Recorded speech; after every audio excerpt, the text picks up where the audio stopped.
Ward number 12ની અંદર મેં આજે નીકળ્યો છું સારા રોડ રસ્તા શોધવા માટે અને એક પોસ્ટર માર્યું છે કે જે સારા રોડ રસ્તા 1 થી 1.5 કિલોમીટર શોધીને લાવશે એમને 1000 રૂપિયા ઇનામ.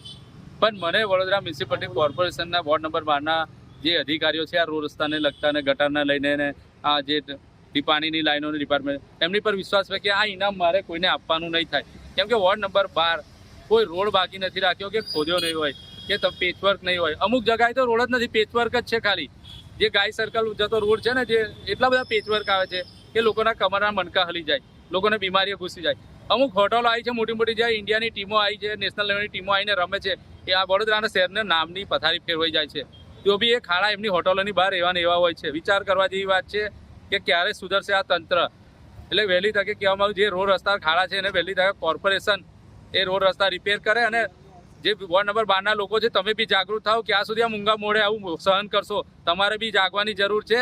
આવનારી ઇલેક્શનમાં તમે જવાબ આપો તો જ તમારો આ રોડ રસ્તા રિપેર થશે, નહીં તો તમારે આવા ખાડા ટેકરામાં જ પડી રહેવાનું છે.